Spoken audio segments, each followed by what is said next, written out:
Yes, I would like to say that I'm very glad to be here with you all, and it's a great pleasure for me to open the conference with the first paper today. And this presentation is based on the paper which we wrote together with Katarzyna, and the paper was entitled "The Trap of the Transition in the Recent Cinema of Bosnia and Herzegovina," and it's kind of variation on it. Okay, today I'm going to try to convince you that in Bosnian cinema, contemporary Bosnian cinema, what at first sight looks like a cinema of socially engaged criticism turns out to be the cinema of social escapism, actually. And under the cinema of socially engaged criticism, I understand the cinema that's trying to problematize the social situation. I mean, the Bosnian here and now, trying to stress the painful aspects of the Bosnian transition, the poverty, social inequalities, youth crime, drug addiction, etc., in order to struggle against them, mostly by imagining and showing the possible ways out of it, maybe. And the cinema of social escapism probably shouldn't be mistaken with the escapist cinema, but about it a little bit after. First, it's important to say, I think, a few words about the Bosnian cinema itself. Well, after the war in Bosnia in 1992-95, the Bosnian cinema almost completely collapsed, and it resurrected only in 2001 after the famous Oscar for Danis Stanovic for the famous No Man's Land film. However, as a result of the bad economic and political situation over the next years and until today, we should make two other remarks. I think maybe they are obvious to you, but I think I should say it anyway. Namely, the first one is that nowadays still few films are made in Bosnia every year, since state funding is still very scarce, which means that those who awakened after 2001 were mostly the artists, not the politicians. And the second is that in this politically divided country, talking about the Bosnian cinema means actually talking about the cinema of Bosnian Muslims, because Bosnian Serbs and Bosnian Croats actually don't make big screen films, and at most they play the minor role in some co-productions with Serbia or Croatia. Yes, the cinema of social criticism seems to be the second most widely represented stream in the contemporary Bosnian cinema, because undoubtedly the war film still remains the first one. The war film, I understood it as a stream either embedded in the reality of the last Bosnian war, or showing the characters whose contemporary post-war living activities are completely determined by the consequences of the war. For instance, they search for their deceased beloved ones, looking for lost biological parents, and it makes their post-war life, actually. However, in this paper, the war is of no greater concern to me, apart from acknowledging the fact, of course, that it is responsible for setting the frames for the contemporary Bosnian reality. Okay, so maybe after this short introduction, we should go to some analysis to have a greater picture of the Bosnian society we can read out of the socially critical cinema. These are the films, and here I took into account analyzing them. Yeah, and I will mention them during my presentation. So Bosnia and Herzegovina is a dying country. These are the words uttered by just a random passerby from All for Free, the film by Antonio Nuic. But the Bosnian filmmakers would probably absolutely agree with them, the words. And who's responsible for such a state? According to the artists, the political authorities are. I mean, the filmmakers criticize their total passivity in the decision-making process, the lack of any state management strategy, and their inability to see any social problems in the country. In the eyes of Pier Žalica, the director of The Fuse, the government appears to be a comic puppet theater, blindly subordinated to the patterns of Western democracy. They are not able to implement in the country anyway. In turn, in Srđan Vuletić, Summer in the Golden Valley, and Faruk Sokolović, The Milky Way, the political authorities are widely connected to the criminal world, living a double life. During the day, they act the role of the law defenders, and during the night, they turn into criminals. And in the eyes of the society, such a criminal state is completely disgraced. I mean, it's best expressed, I think, in Summer in the Golden Valley, when on the flagpole, the state flagpole, instead of the blue and yellow Bosnia and Herzegovina states, they are waving old, worn-out pants. In turn, Jasmira Žbanić in Grbavica, probably one of the most famous films contemporary Bosnian cinema, exposes the social insensitivity of the authorities, stressing that the state marginalizes and stigmatizes the people in a great need of an urgent social assistance. The oppression of the state towards the most deprived citizens is also being exposed by Aida Begic, the director of the Children of Sarajevo, this time according to the dramatic situation of the young generation. Here we have Rahima as the main character of the film, who looks after his younger brother, her younger brother actually. And she is constantly being threatened and accused of incompetence by the social assistance warden, on the one hand, but on the other hand, she also gets humiliated by the local politician who makes her a sexual proposal as a form of debt repayment. The political authorities seem to be alienated from the society, and their extreme egoism is the main reason for the ongoing structural breakdown of the society. Benjamin Filipovic, in The Well-Tempered Corpses, shows them as focused only on satisfying their perverse fantasies. And in this film, we have the character of the corrupted lady minister of an unspecified Bosnian department, who is to be an expressive metaphor of a depraved spectacle of power, devoid of essence and played only for vain satisfaction of its few participants. The scene in which she masturbates in her office watching replays of her own speeches made in Parliament illustrates it best. So all the filmmakers seem to agree that the political authorities, not executing their basic duties, have long since abandoned their own society, condemning almost every social class to fail. And they also seem to be saying that the society has to get by on its own, and the society tries to. The reason Bosnian cinema, instead of telling stories about dreams, goals, aspirations, or even some values maybe, tells stories about the strategies of temporary survival. So the characters are forced to face the fragile present that is devoid of stable reference points, such as permanent jobs, decent housing conditions, or wages high enough to survive the next month. Unfortunately, each and every strategy that assumes independent, persistent, and legal struggle with the difficulties is doomed to failure. In this situation, when the total lack of perspectives for any positive change within the inefficient system often results in not taking the demanding and unrewarding strategy of temporary survival at all, and above all, the Bosnian cinema characters choose to escape into a different reality. One of the most frequently chosen alternatives is the criminal world, right? It is always easy to jump into the criminal world because it functions in great symbiosis with the legal reality, and it is particularly tempting for the youngest generation. So again, we have Nedim from the Children of Sarajevo, the brother of Rahima, who gets caught up in the underworld very easily. And he is contrasted in the film with his heroic, hard-working sister. In this way, Aida Begic exposes a simple pattern of Bosnian transition. The only choice one can make is the choice between a humiliating and devastating work for criminals or joining them. The same thing happens with Fikret from The Summer in the Golden Valley, who gets involved in criminal activity simply seeing no other options. He also has some debt to pay off, but this is not actually the most important thing in the world to say.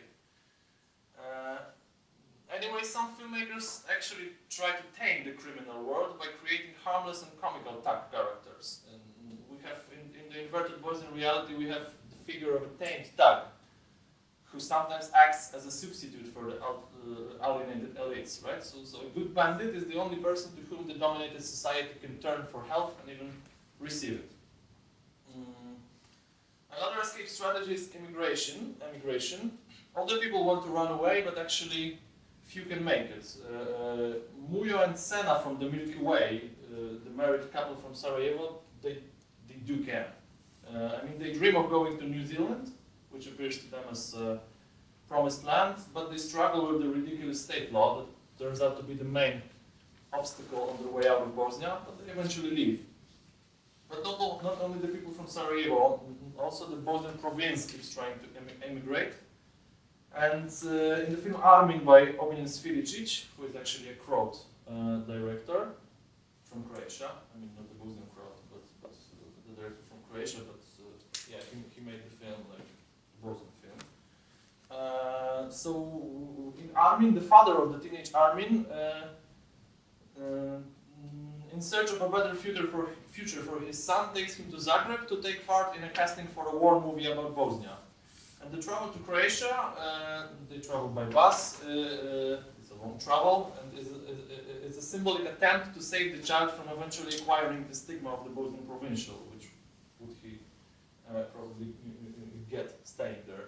Although Armin's father believes that his actions would at last pull his son out of a hopeless situation, he ends up terribly disappointed. Why? Because the Western saviors turn out to be just another bunch of instrumental emotion hunters, and Armin and his father reject the proposal of emotional exhibitionism in front of the camera. Yeah, but they pay dearly for such a moral victory, because they have to return to their home village after just a momentary visit in a better reality, and it is not, this coming back is not a positive experience for them. Even those citizens who voluntarily return from Western Europe to Bosnia dream of an immediate re-immigration.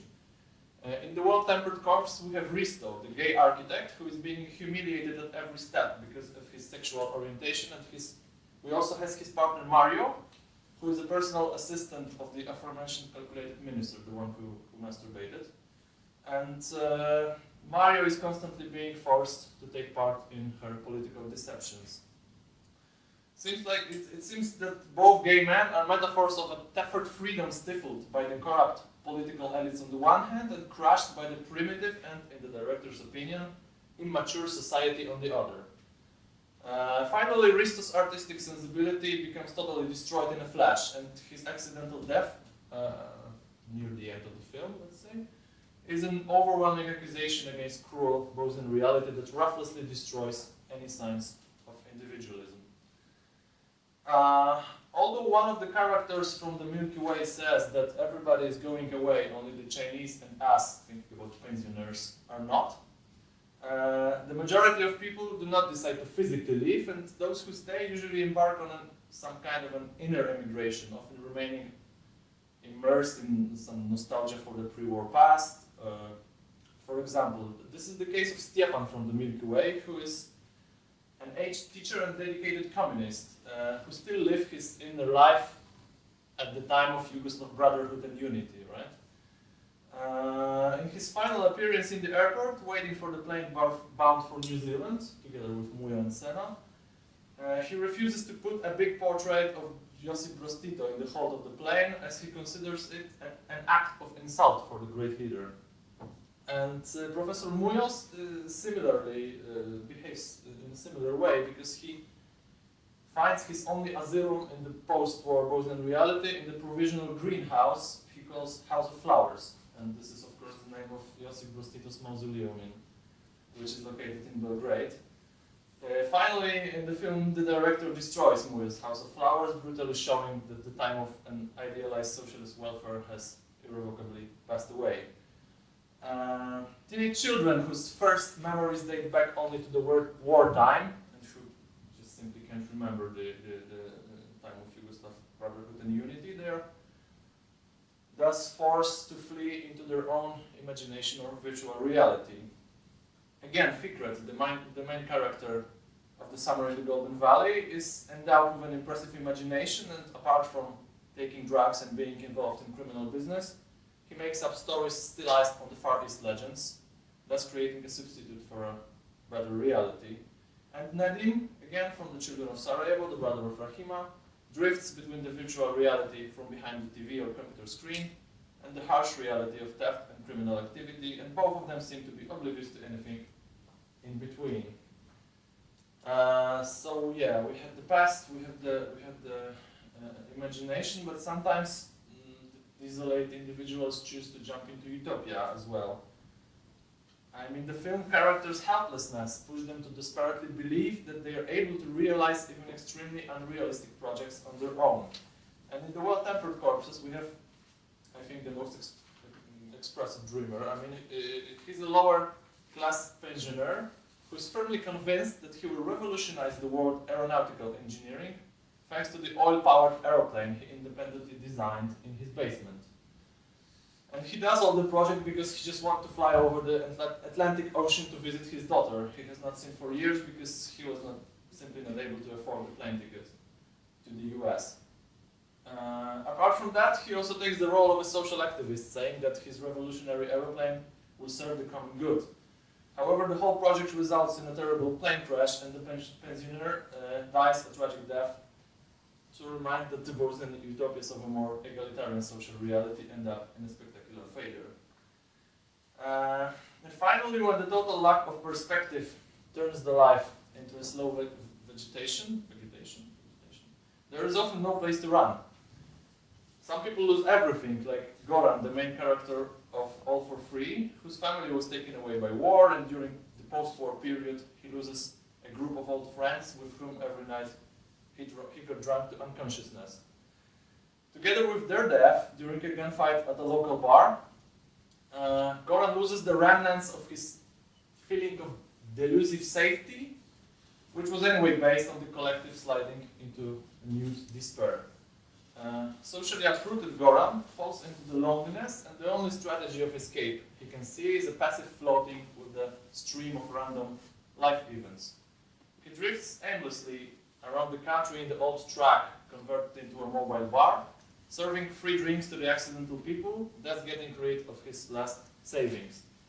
And Goran's activity is to a less extent trying to resurrect the idea of a common good again, and more it is a surrender. Yes, he lost any hope for any positive life change and became totally indifferent to the future. So this is the greater picture, let's say, of the Bosnian society in the cinema of transition. And to sum it all up, we could say that the discussed films present an alarming vision of the Bosnian society. As we could see, the film heroes are alienated from the reality, the society is devoid of any subjectivity and the moving spirit. And for the artists, the only action one can take is to escape from the reality. So, as we can see, the social criticism of the recent Bosnian cinema is limited actually to showing a detailed picture of the enormous tragedy of the Bosnian transition. Thus, the social criticism of the Bosnian cinema is at the same time total criticism, right? It seems that the filmmakers who at first sight seem to be socially engaged artists act rather as the scoffers' lodge, if I can call them that way, offering a devastating critique of each element of the Bosnian reality and not suggesting any positive solutions. Furthermore, although the directors from the scoffers' lodge at first sight present themselves as standing along with the society, they seem not to side with the society at all. Such artists as Srđan Vuletić, Antonio Nuić, Faruk Sokolović, and above all, Benjamin Filipović, apart from criticizing the ruling elite, also ruthlessly judge the society itself. For example, in All for Free, Antonio Nuić accused it of extreme egoism, rowdiness, and xenophobia that emerges in the world of stuffy and tight social bonds. Benjamin Filipović, in Well-Tempered Corpses, scoffs at its general insensitivity, intolerance, and being ruled by animal instincts. On the other hand, Srđan Vuletić from The Summer in the Golden Valley, so his advice for the younger generation in this film is in fact to hide in privacy, which means paradoxically to continue the current strategies of escape and not trying to change anything. Pierwsza Lica from The Fuse falls into the Scoffer's Lodge actually only partially, because he proposes a complex vision of the Bosnian society, which he considers a local microcosm turned into chaos by the war hurricane. But his stand is not convincing as well. I mean, his suggestion that cutting off politics from social life and letting ordinary people resolve all the problems alone, and he suggests that this would lead to a spontaneous mutual reconciliation, which, as we don't know, don't happen, is too naively optimist. So members of the Scoffers' Lodge try to make critical films on the one hand, but actually seem not to be looking for any solutions on the other. It seems that the only solution they offer are the diverse escape strategies. And although the aforementioned filmmakers pretend to make the engaged cinema of social criticism, they actually seem to make the non-engaged cinema of social escapism. Sorry, Tomasz, you only have a couple minutes to wrap up. That's great. I'm finishing. The smashing social criticism we observe in their films seems to be so smashing not only because the situation in Bosnia is really bad, but also because the criticism itself is so superficial that it at least should look powerful and impressive. In fact, the criticism of the Scoffer's Lodge seems to be the criticism of the artists gone astray, and they are astray to the same extent as the whole Bosnian society. It seems that only the work of Aida Begic and Jasmila Žbanić could be called an engaged social criticism. However, one can find them at the opposite ideological poles. I mean, the author of Grbavica and Naputu, namely Jasmila Žbanić, consistently reproduces the official Bosniak Muslim memory discourse, thus saying, in fact, the same things about the war in Bosnia as the political elites say. And she connects such stand with clearly pro-European stance. Yes, and Grbavica, for example, irrespective of its valuable criticism of the inefficient state institutions, is not only a film about a raped woman, but rather the metaphor of Bosnia as an innocent victim ruthlessly abused by an evil invader. Implicitly and explicitly, actually, as well, the Serbs, right? Then Naputu, her second film, makes the spectator believe that Bosnia has already its own liberal middle class, which already grew up to the standards of the Western democracy. However, the basic problem of Naputu is that the film does not represent almost anyone, because well-off young people portrayed by Žbanić are still hardly present in the population in Bosnia. And the attitude of Aida Begic, a representative of socially engaged cinema focused mainly on women, seems to be pro-social to the highest degree. Her films are not only critical, but also point at the possible ways of helping the damaged society. She indicates the specific defects of the welfare system and the crucial importance of the social solidarity in overcoming the terrible situation. Begic, particularly in The Children of Sarajevo, courageously and consistently stands up for the rights and support for the people being marginalized. Yeah, after all, they constitute the majority of the Bosnian